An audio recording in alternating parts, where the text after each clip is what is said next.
Hello दोस्तों, कैसे हैं आप सब। स्वागत है आप सभी का कॉमिक वर्ल्ड चैनल पर। तो चलिए दोस्तों, शुरू करते हैं राज कॉमिक्स में डार्जलिंग यूनिवर्स ऑफ ध्रुव की तीसरी कॉमिक्स महामानव।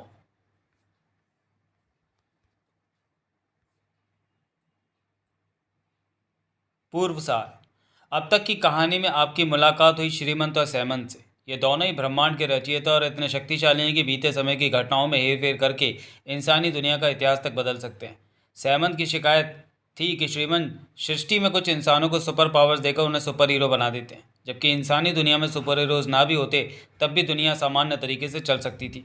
मतलब अगर ध्रुव सुपर कमांडो ध्रुव ना भी बना होता तब भी समाज में अपराध नियंत्रण में ही रहता। उसकी इस शिकायत को दूर करने के लिए श्रीमंत उसे ध्रुव और ध्रुव के 16 साथियों के जीवन की किसी भी एक घटना को बदलने की शक्ति देते हैं। इस शक्ति को पाकर सहमंत ध्रुव के जीवन की एक महत्वपूर्ण घटना को बदल देता है, जिससे ना ही जुपिटर सर्कस जलता है और ना ही ध्रुव के माता पिता की मृत्यु होती है। मतलब वो सारी परिस्थितियां खत्म हो जाती है जिनके कारण ध्रुव सुपर कमांडो ध्रुव बना था। अपनी इस सफलता पर सहमंत बहुत खुश था, मगर आईजी राजन के घर पर कमांडो कैप्टन के नकाब के पीछे ध्रुव जैसी एक रहस्यमय आकृति देखने के बाद उसके दिमाग में शक के बादल गहराने लगते हैं कि उसकी तमाम कोशिशों के बावजूद भी ध्रुव सुपर हीरो बन ही गया। इसलिए वह ध्रुव के साथी जिंगालू के जीवन की भी एक घटना को बदल देता है ताकि ध्रुव सुपर हीरो न बन सके।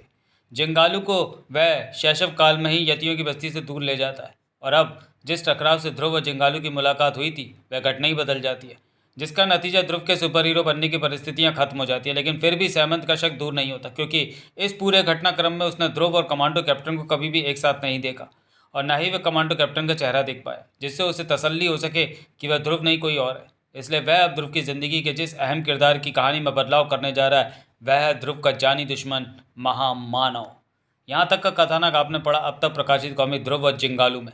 अब प्रस्तुत तृतीय भाग महामानव आपके हाथों में है, जो महामानव और ध्रुव दोनों के ही जीवन में एक जलजला उठाने वाला है।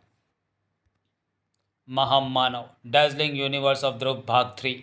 कथा एवं चित्र अनुपम सिन्हा, इंकिंग जगदीश, संपादन मनोज गुप्ता, रंग सज्जा नितिन, कैलीग्राफी नितिन शर्मा, मुख्य प्रश्न रंग सज्जा मोइन खान, प्रबंध संपादक मीनू गुप्ता, स्टूडियो हेड आयुष गुप्ता, संस्थापक राजकुमार गुप्ता, मनोज गुप्ता, सहयोग रंजीत राम।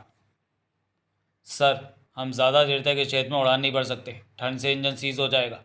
बस 2 मिनट और। हमको यहीं की सैटेलाइट इमेज में कुछ थर्मल स्पॉट दिखे थे, जबकि उत्तरी ध्रुव के इस क्षेत्र में तो जीवन संभव है ही नहीं। ध्रुवीय भालू भी इस क्षेत्र में नहीं आते। फिर आपको किसकी उम्मीद है? हो सकता है कि कोई नया प्राणी हो। हम कोई अरे, ये तो किसी विशालकाय जीव की अस्थियां लगती हैं, जैसे डायनासोर। हेलीकॉप्टर उतारो। नहीं, देखो ना, ध्रुवीय भालू का एक विशाल झुंड इस डायनासोर का मांस खा रहा है। इनके रहते तो यहाँ पर कोई कुछ भी देखने तक नहीं जा सकता। सिर्फ एक शख्स है जो ये काम कर सकता है। यही अफसर है सामंत। भारतीय वैज्ञानिक यहाँ अपना ध्रुवीय स्टेशन बनाने जा रहे हैं। इनको रोक लोगे तो महामानव कभी मुक्त होगा ही नहीं, और ध्रुव की कहानी अगर बड़ी है तो यहीं रुक जाएगी। बहलाइए मत प्रभु, इस बार तो मैं प्रकृति को मात देकर ही रहूँगा। मैं उसी का तो रास्ता तुमको बता रहा हूँ सहमंत। यह बदलाव महामानव के जीवन का बदलाव नहीं होगा ना। अभी जो हो रहा है होने देते हैं। ये ग्रेफाइट की ऊंची चट्टान हमारा पोलर स्टेशन बनाने के लिए बेस्ट रहेगी। ग्रेफाइट? कहीं हम किसी ज्वालामुखी के ऊपर तो नहीं है ना? ग्रेफाइट है तो ज्वालामुखी भी होगा, पर इस क्षेत्र में ज्वालामुखी को फटे अरबों वर्ष हो चुके हैं। यहाँ स्टेशन बनाना एकदम सेफ है। शीघ्र ही ड्रिल और एसिटिलीन टॉर्च चट्टान में खांचे बनाने लगी, और लपटों की गर्मी से बर्फ़ पिघलने लगी, और तभी पूरी ज़मीन हिल उठी। मैंने मैंने कहा था ना कि यहाँ ज्वालामुखी है, भूकंप तो आएगा ही। लेकिन आने वाली मुसीबत भूकंप जितनी मामूली नहीं थी। इस मुसीबत का एक सिर था, और साथ में जुड़ा हुआ एक पर्वताकार शरीर भी। ये तो टीरेक्स है, पर ये उत्तरी ध्रुव तक कैसे आया, और आज की तारीख में जिंदा कैसे है? हेडक्वार्टर को मैसेज भेजो। हेलो इंडिया हेडक्वार्टर, यहाँ पर एक डायनासोर टीरेक्स। टीरेक्स शायद शताब्दियों से भूखा था, और चीखें शांत होने के साथ ही उसकी भूख भी फिलहाल शांत हो गई थी। और फिर वह एक पालतू कुत्ते की तरह दो मिलाता हुए एक तरफ बढ़ चला, जहाँ पर एक विचित्र आकृति उसके इस विवश कार को बड़े ध्यान से देख रही थी। दुखदायी दृश्य था प्रभु। 3 प्राण असमयी काल कवलित हो गए। प्रकृति निष्ठुर होती है, और मैंने तो कहा ही था कि इनको रोक लो, तुमने ही मना कर दिया। आपके समक्ष तो दुख जताना भी कठिन है प्रभु, पर अब तो सरीसर्प के साथ साथ महामानव भी उठ गया है। अब अगर ध्रुव सुपर कमांडो बन गया है तो आएगा अवश्य। अवश्य, हम भी उत्सुक है सहमंत।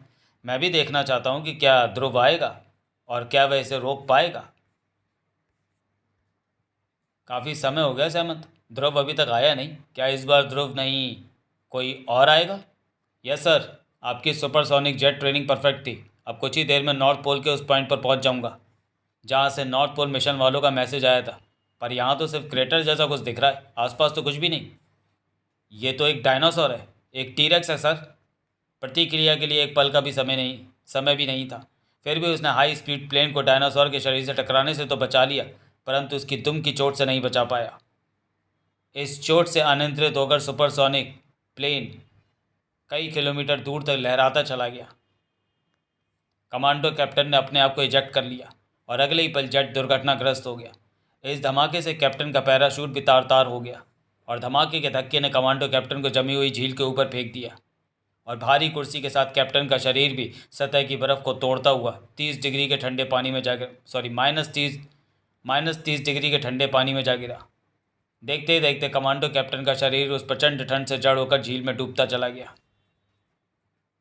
ये क्या हुआ सहमंत? तुम्हारी वाली कहानी तो शुरू होती खत्म हो गई। तुम्हारा हीरो तो चला गया। थोड़ी देर देखते हैं प्रभु, ये गया या ध्रुव आया है ना प्रभु। अगर ये दोनों अलग हैं, ध्रुव कमांडो कैप्टन नहीं है, तो ध्रुव आएगा। ध्रुव आ गया यानी ध्रुव सुपर कमांडो ध्रुव नहीं बना है। ये कैसे साबित हो गया श्रीमंत? कैप्टन गया तो ध्रुव आया। अब या तो कैप्टन के पीछे चलना होगा या इस घटनाक्रम को देखना होगा। जल्दी चुनाव करो सहमत। चलिए यही देखते हैं कि ध्रुव यहाँ पर आया कैसे। अब आगे होगा क्या? चलो पीछे चलकर देखते हैं। हम उस रहस्यमय कंकाल पर पहला अधिकार चाहते हैं ध्रुव, पर यह तभी संभव है जब हम वहाँ पहुँचने वाली पहली टीम हो। देश के लिए मैं कुछ भी करूँगा, आप फिक्र ना करें। बस आप अपनी टीम को वहाँ से दूर अपने बेस पर रखें और मुझे अकेला आगे जाने दें। भालू भीड़ पसंद नहीं करते। यही वह स्थान है, पर ये विशालकाय हड्डियाँ हैं किस जीव की? पास जाकर ही सही पता लगेगा कि ये हड्डियाँ। ध्रुव ने झांका और वह चकित रह गया। वाह, ये तो सच में एक टीरेक्स डायनासोर है। सदियों से इसे बर्फ ने सुरक्षित रखा होगा और अब भालू ने इसे ढूंढकर इसका पूरा मांस लगभग चट कर दिया है। कर हमारे खाने में व्यवधान। आने दो इसे, ये भी हमारा शिकार। कर कैसे हो दोस्तों? अरे ये भालू मेरी बात क्यों नहीं समझ रहा? क्या इसके कान में बर्फ जम गई है? अबे अबे अबे बहरे रुक जा, वह अपना दोस्त है, उसे सुनाई नहीं पड़ेगा। वह निपट बहरा, उसे चलकर रोकना होगा। फिलहाल मुझे भागना होगा।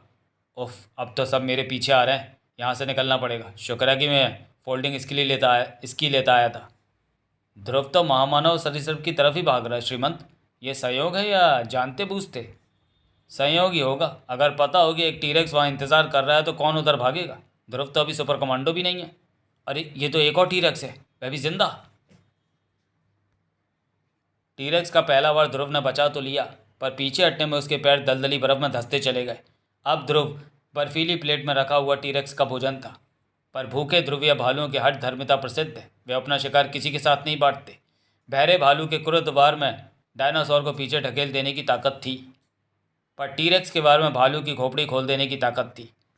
इस कृत्य ने अन्य भालुओं को उत्तेजित कर दिया और टीरेक्स पर कई तरफ से भालुओं ने एक साथ संयुक्त हमला बोल दिया। भालुओं के लिए यह कई हफ्तों का भोजन था और टीरेक्स के लिए बचना मुश्किल हो रहा था। डायनासोर घुटने टेकने ही वाला था कि तभी सारे भालू जड़ हो गए और टीरेक्स को ध्रुव पर दूसरा वार करने का मौका मिल गया। असंभव! ये भालू फोटो स्टिल कैसे हो गए? अब मैं इस टीरेक्स से कैसे निपटूंगा? ओह, यहाँ पर तो केबिन बनाने के लिए लोहे का केबल और गार्ड रखे हैं। अब मेरी सर्कस की कलाबाजी का अनुभव काम आएगा। ध्रुव का शरीर डायनासोर की गर्दन के चारों ओर घूमकर उसकी गर्दन को लोहे के मोटे तार में जकड़ने लगा। टीरेक्स की ऑक्सीजन सप्लाई कट गई। शाबाश मानव। अरे कोई कोई मेरे दिमाग के अंदर बोल रहा है। कौन है ये? पीछे देखो। कौन हो तुम? आप बोलो मानव। बड़ों का आदर करना सीखो, खास तौर से उसका जो तुमसे 200 करोड़ साल बड़ा है। 200 करोड़? मैं मानव का भविष्य हूँ, महामानव कहो मुझे।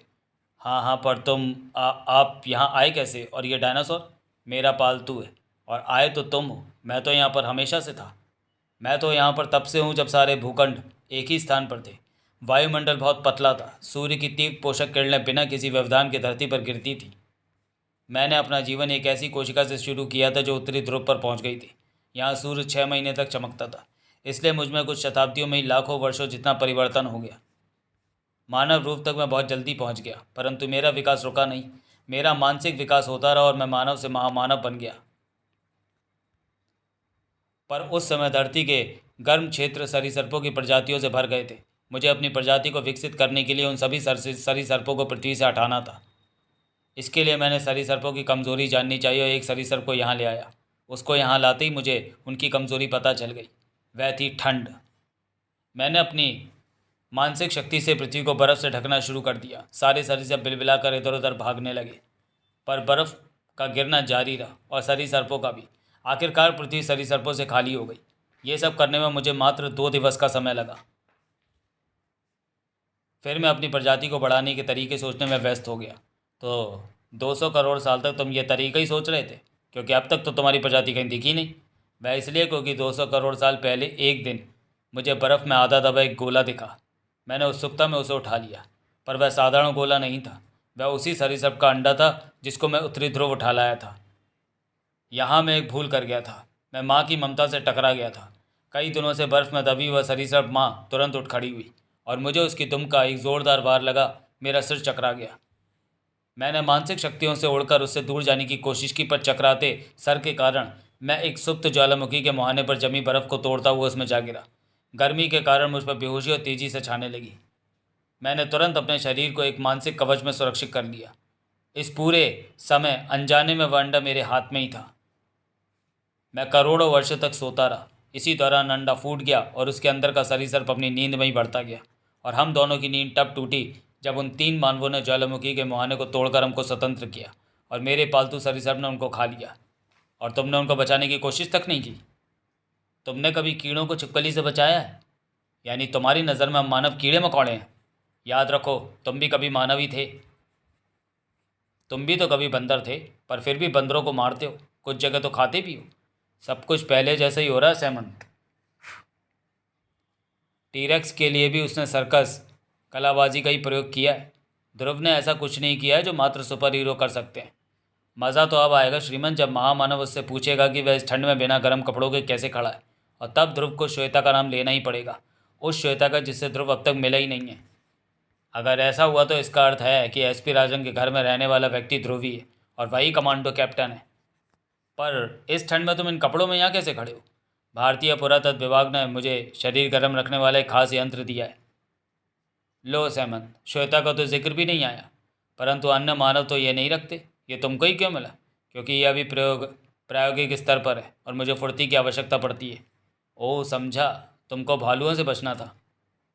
यह तो तुम मेरे दिमाग में यूं ही पढ़ सकते थे। मैं वही पढ़ सकता हूँ जो तुम सोचते हो। मेरे पास दिमागों को खगालने का समय नहीं है। पर अब बातें बहुत हो गई।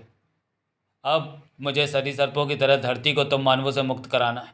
धरती पर फिर एक बार हिमयुग लाना है। रुको, देखो, मैं इस ठंड में खड़ा हूँ ना, तो ठंड मानव की कमज़ोरी नहीं है। मुझे मानवों से बात करने का समय दो। तू ठीक कह रहा है मानव। सरीसृपों जैसे ना तो ठंडे खून वाले और ना ही मूर्ख मानवों को तो मेरा सेवक होना चाहिए। अब तो ही मेरा संदेश लेकर जाओ, मानवों से कह दे कि या तो मेरे सेवक बन जाएं या महामानव के कहर का सामना करने को तैयार रहें। यह हो सकता है कि मानव मेरे संदेश को गंभीरता से ना लें, इसलिए मैं तुझे एक ऐसे सबूत के साथ भेजूंगा कि उनको शक करने की गुंजाइश ही ना बचे। और मैं तुमको ऐसी जगह भेजूंगा जहाँ से पूरी दुनिया एक साथ तुम्हारा संदेश सुन लेगी, क्योंकि तुमसे बात करते करते मैंने वर्तमान पृथ्वी का चप्पा चप्पा छान लिया है। और वह स्थान था वर्ल्ड कप फुटबॉल का फीफा फाइनल, जिसे दुनिया भर के 200 करोड़ लोग देख रहे थे। पर आज लोगों की आंखें फटी रह जानी थी, क्योंकि आज उनको वह देखना था जो देखकर भी असंभव था। विश्व के मेरे भाइयों और बहनों, मैं भारतवासी ध्रुव हूँ और मुझे आप सबको एक विशेष सूचना देने के लिए भेजा गया है। ध्रुव की बात सुनते ही पूरी दुनिया सकते में आ गई। बात सच है सर, सैटेलाइट फ़ोटो से पुष्टि हो गई है। डायनासोर देखने के बाद और छानबीन की ज़रूरत नहीं है सर, फिर भी हमने कंफर्म किया है। संयुक्त राष्ट्र में एक आपात बैठक का आयोजन किया गया। एक प्राणी के सामने 500 करोड़ मानव आत्मसमर्पण कर दे, ये क्या मजाक है? हमारे पास परमाणु हथियार है, हम एक बम से उसको नामो निशान मिटा सकते हैं। विचार विमर्श जारी था। सब कुछ तो वह लगभग वैसा ही हो रहा है सहमत। तुमने महामानव के जीवन में कोई बदलाव तो किया ही नहीं। धीरज रखे प्रभु, अभी तो खेल शुरू हुआ है। फिलहाल तो मुझे ध्रुव का रहस्य इस बार जानकर ही रहना है। यह घटनाएं मेरा ध्यान ऊपर से नहीं हटा सकती, उधर से नहीं हटा सकती। हम लोग कई घंटों से उत्तरी ध्रुव के अपने इस बेस स्टेशन में ध्रुव का इंतज़ार कर रहे हैं, पर कोई मैसेज तक नहीं आया। हमको अब खुद वहाँ जाकर देखना चाहिए। स्नो बाइक निकालो। खोजी वैज्ञानिक स्नो बाइक पर ध्रुव की तलाश में निकल पड़े। हमें ध्रुव को ऐसे अकेले नहीं भेजना चाहिए था। उसने पूछा कहाँ, बस फ़ोन पर बता दिया कि आपसे थोड़ी देर बाद संपर्क करूंगा और उसके बाद वह। अरे वह कौन है, उधर चलो। कौन हो तुम? इस बर्फीले पानी में क्या कर रहे हो? ये तो बोलने की हालत में भी नहीं है। फास्ट फ्रॉस्ट बाइट का केस लगता है। सुनो, तुम इसे लेकर बेस कैंप जाओ, मैं ध्रुव की तलाश में आगे। अरे ये कैसा हेलीकॉप्टर है?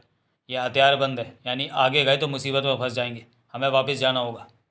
ये क्या हो रहा है? स्पष्ट तो दिख रहा है। कमांडो कैप्टन यही है। ठंडे पानी में गिरा था ना, वह शीतदंश का शिकार हो गया। इसका भाग्य अच्छा है कि खोजी वैज्ञानिक इसी तरफ आ रहे थे, अन्यथा। हेलीकॉप्टर ये यहाँ क्या करने आया? इसके लिए तो उधर का घटनाक्रम देखना पड़ेगा और तुम हमें इधर ले आयो। वापस चलें प्रभु, संयुक्त राष्ट्र में सहमति बनने वाली है। सहमति का प्रयास कई बार देर करवा देता है सहमत, और इससे वे फ़ायदा उठा जाते हैं जिनको सहमति की आवश्यकता ही नहीं है। खबर सही है महामहिम। सही है तो उत्तर चोरिया इसका फ़ायदा उठाएगा, और इसके लिए किम करौती उस महामानव को उठाएगा। पर कैसे महामहिम किंग? उसमें एक ब्रेन वॉश रे फिट है जिसकी किरण किसी भी मस्तिष्क को शून्य कर सकती है। महामानव का मस्तिष्क विकसित है, पर है तो वह एक मस्तिष्क ही। तुम जाओ, सैटेलाइट ऑपरेटर वॉन को मेरे पास भेज दो। याद है ना कि हमने अभी चीन की मदद से अपनी पहली सैटेलाइट छोड़ी है? हाँ महामहिम। साथ ही आर्मी कमांडर को 2 मिसाइलें महामानव की लोकेशन पर दागने का ऑर्डर दो। यह मूर्ख मानव मुझे मारना चाहता है। इनको जीवित रहने का अवसर देना मेरी मूर्खता थी। अब पहले मैं इनके अस्त्र नष्ट करूँगा, और फिर मानवों को। वॉन, इस समय मानव व महामानव का पूरा ध्यान मिसाइलों पर केंद्रित है। तुम ब्रेन वॉशर तैयार करो। संकेत मिले और अंतरिक्ष में घूमती सैटेलाइट ने अपने पैनल खोले। उसमें से एक किरण फूटकर उत्तरी ध्रुव की तरफ बढ़ी और 2 धमाके एक साथ हुए। एक मानसिक वार द्वारा मिसाइलों के फटने से, और दूसरा महामानव के दिमाग के अंदर। महामानव का दिमाग अंधेरे में डूबता चला गया और वह हथियारबंद हेलीकॉप्टर उसके बेहोश शरीर के ठीक बगल में उतरा। तो इसलिए आया था हेलीकॉप्टर। खैर, ये तो होना तय था। अगर था तो क्यों? अब तो महामानव फिर बंदी बन गया। बदलाव तो कहीं हुआ ही नहीं। अभी वह क्षण आया नहीं है प्रभु। कई लोग इस घटनाक्रम से अभी तक अनजान थे। हमको आत्मसमर्पण का नाटक करते हुए महामानव से वार्ता शुरू करनी चाहिए। इससे हमें कीमती समय। सर, महामानव का अज्ञात हेलीकॉप्टर से अपहरण हो गया। हमारे पास वीडियो फुटेज है, आकर देखिए। ओह, इस हेलीकॉप्टर पर तो किसी भी देश का कोई निशान नहीं है। अब ये कैसे पता चलेगा कि महामानव कहाँ है? यह होश में तो नहीं आएगा ना मौन?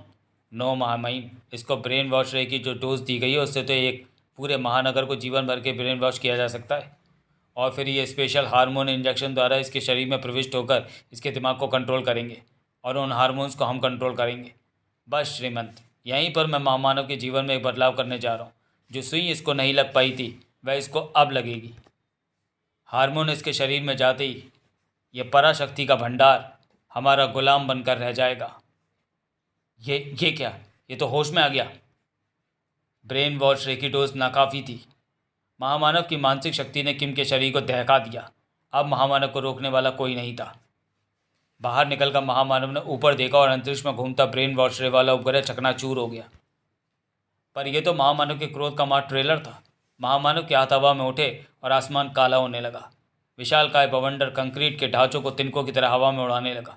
आकाश से गिरती बिजलियां जगह जगह धमाके करने लगी। समुद्र की 100-100 मीटर ऊंची लहरों ने तटवर्ती शहरों को लीलना शुरू कर दिया। गर्म प्रदेशों में बर्फ गिरनी शुरू हो गई। मानव जाति त्राही त्राही कर उठी। ये कैसा बदलाव है सहमंत? हार्मोन का इंजेक्शन तो लग गया, पर उनको कंट्रोल कर सकने वाला सब कुछ खत्म भी तो हो गया। ये मेरे लिए भी कौतूहल का विषय है प्रभु। मेरा अनुमान तो कुछ और था। कमांडो फोर्स हेडक्वार्टर में महामानव उत्तर चोरिया में ट्रैक हुआ है कैप्टन, और अभी वह क्रोध से पागल है। अगर हम पता कर सकें कि वहाँ पर ऐसा क्या हुआ है तो हम महामानव को शांत करने का रास्ता ढूंढ सकते हैं। उत्तर चोरिया ने अभी तक अपनी स्पाई सैटेलाइट लॉन्च की थी। शायद उसमें कुछ ऐसा डेटा हो। हम सैटेलाइट को हैक कर सकते हैं क्या? ट्राई कर सकते हैं कैप्टन। यह सब बहुत नई तकनीक है, ट्राई करके ही देखना होगा। सैटेलाइट से कांटेक्ट हो गया है, बहुत मुश्किल ही, पर हमको डेटा मिल रहा है। अरे ये तो एसपी राजन सर, सुनिए, हमको बहुत तेज़ी से काम करना होगा। अरे ये कैसे? वह उपग्रह तो नष्ट हो गया था, फिर उससे संपर्क कैसे हुआ? देखो, उपग्रह नष्ट नहीं हुआ। ऐन समय पर उपग्रह और मानसिक वार के बीच में एक छोटी उल्का आ गई थी। वह इंजेक्शन लगने में जो समय लगा उसमें इतना बदलाव हो गया। सत्य हर पर परिवर्तनकारी होता है। ओहो, मैंने बिजलियां गिराकर और जगह जगह आग लगाकर अपना ही नुकसान कर लिया है। मुझे यहाँ से दूर जाना होगा और सबसे सुरक्षित स्थान यानी उत्तरी ध्रुव पर पहुँचना होगा। अब यहाँ से मैं मानव के विनाश की शुरुआत करूँगा। रुक जाओ महामानव, रुक जाओ। मेरे पास तुम्हारे लिए मानवों का संदेश है। ये तो उस मानव के विचार तरंग है जिसको मैंने डायनासोर के संदेश के साथ भेजा था। मुझे इसे बुलाना चाहिए। शायद मुझे मानवों को मसलने में इतनी मानसिक ऊर्जा व्यर्थ ना करनी पड़े।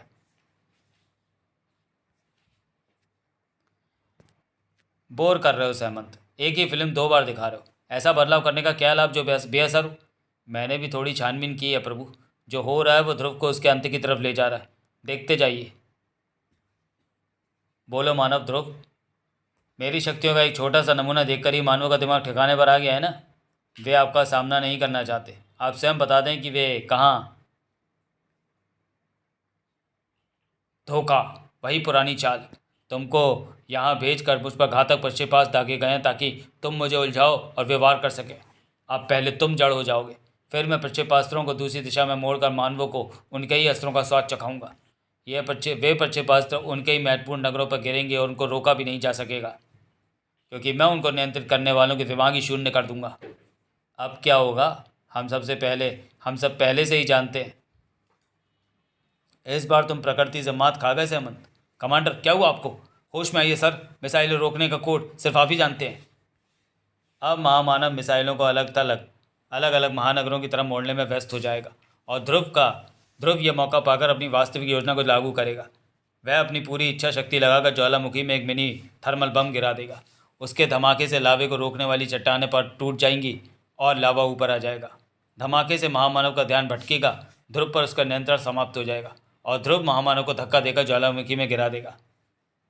लावे की प्रचंड गर्मी महामानव को अचेत कर देगी और वह मानसिक कवच ओढ़कर वर्षों के लिए सो जाएगा। 200 करोड़ वर्ष के जीवन में तुमको वह इंजेक्शन ही मिला था बस। सुई की नोक के बराबर भी बदलाव नहीं ला पाए तुम। अरे, महामानव पर लावे की गर्मी का प्रभाव पड़ा ही नहीं। कैसे? अंतर पड़ा है ना श्रीमंत। मैंने समय में पीछे जाकर महामानव के जीवन के घटनाक्रम से संबंधित हर पहलू को खगाला था और बदलाव की कुंजी मुझे यहाँ मिली। इंजेक्शन वाला वह हार्मोन मस्तिष्क को मिलने वाले संकेतों को नियंत्रित करता है। इसका एक प्रभाव महामानव के मस्तिष्क को गर्मी का संकेत देने से रोकना भी था। अब महामानव के मस्तिष्क तक लावे की गर्मी के संकेत पहुंचे ही नहीं तो वह बेहोश भी नहीं हुआ। अब ध्रुव क्या करेगा मैं नहीं जानता, क्योंकि महामानव की एकमात्र कमजोरी अब दूर हो चुकी है। अब उसको रोकने का कोई रास्ता नहीं है। इधर ध्रुव मौत की कगार पर खड़ा था और उधर घातक मिसाइलें विश्व के महानगरों को इतिहास बनाने से कुछ ही मिनट की दूरी पर थीं। ध्रुव ने ऐसी स्थिति के लिए अपने दोस्तों को पहले से ही तैनात कर रखा था। घर दोस्तों, मदद करो। घर जरूर। ध्रुवीय भालों की टोली ध्रुव को महामानव से दूर ले जाने के लिए जान भी दांव पर लगाने को तैयार थी। अब तुम इन कीड़ों से महामानव का मुकाबला कराओगे मेरे सामने? इन कीड़ों की कोई औकात नहीं। आ मानसिक वार? ऐसा वार और कौन कर सकता है? ये तो मेरा ही डायनासोर है, पर यह मानसिक वार कैसे? और इस पर वही सवार है जिसके वायुयान पर डायनासोर ने वार किया था। इसमें यह शक्तियाँ कैसे आईं? इसका तो मस्तिष्क अविकसित है। चकित हो रहे हो महामानव? तुमने ही अपनी कहानी पूरी दुनिया को बताई है। तुमने ही बताया था कि तुम डायनासोर का ये अंडा लेकर करोड़ों वर्षों की नींद में चले गए थे और नींद में ही वह डायनासोर पड़ता रहा। उस पूरे समय तुम ही उसके पास रहे। तुमने कभी सोचा कि ऐसा क्यों हुआ? मैंने सोचा। मैंने सवाल पूछा कि बिना किसी पोषण के यह डायनासोर अंडे से भ्रूण और फिर विशालकाय डायनासोर कैसे बन गया? उत्तर स्पष्ट था। वह पोषण था तुम्हारी मानसिक ऊर्जा। तुम्हारी प्रचंड मानसिक ऊर्जा को पाकर ही इसका यह विशालकाय शरीर बना है।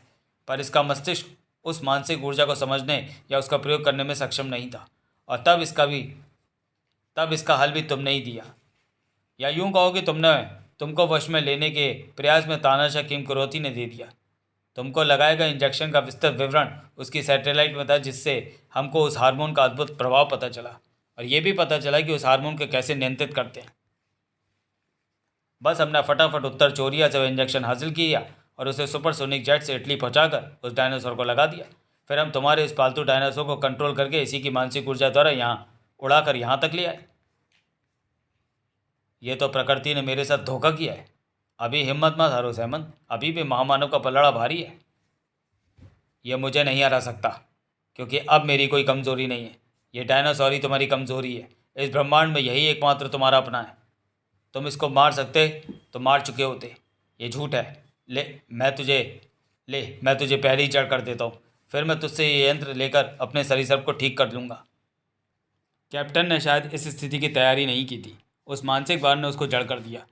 जड़ हो गया ना। अब ये यंत्र लेकर मैं तो घबरा ही गया था। अब सब ठीक हो रहा है। अरे, पर यंत्र के कंट्रोल तो सेट हो चुके थे। अब अरे अरे, पीछे देख, पीछे। तुम्हारी आवाज़ उस तक नहीं पहुंच सकती सहमत। ये नियमों के विरुद्ध है। अरे अरे, असावधान महामानव अपने ही पालतू डायनासोर के मुंह में घुसता चला गया। उसको मात्र एक क्षणांश मिला अपने शरीर को मानसिक कवच में ढकने के लिए, और फिर वह डायनासोर के गले के नीचे उतर चुका था और कमांडो कैप्टन की जड़ता खत्म हो गई। अब क्या जनरल, मौसम विभाग का बताया हुआ बर्फीला तूफान एकदम सही समय पर आ रहा है, और यूं सहमत डायनासोर और उसके पेट में सोया महामानव बर्फ़ के ढेर में दबते चले गए। डायनासोर न जाने कितने वर्षों की शीत निद्रा में चला गया। ममता बहुत शक्तिशाली भावना होती है प्रभु। महामानव चाहे तो अपनी शक्ति से डायनासोर का पेट फाड़कर बाहर आ सकता है, लेकिन डायनासोर के प्रति ममता के कारण वो भी उसके साथ भी दफन हो गया। अब महामानव के जाते ही मिसाइल कंट्रोलर भी होश में आ गया है, और विश्व के महानगरों पर फटने वाली मिसाइलें अंतरिक्ष में जाकर फट गई हैं, और मैं अभी भी खाली हाथ हूँ। न कमांडो कैप्टन की शक्ल दिखाई दी और न ही ध्रुव और वह कभी साथ नजर आए। पर अब मैं इस गुत्थी को और उलझने नहीं दूंगा। अगला चरण इस भ्रम का अंतिम चरण होगा, क्योंकि उसका स्वामी है यमराज तुल्य ग्रैंड मास्टर रोबो। तो चलिए दोस्तों, वीडियो को यहीं समाप्त करते हैं और मिलेंगे इस सीरीज़ की अगली कॉमिक्स ग्रैंड मास्टर रोबो में। तब तक के लिए धन्यवाद।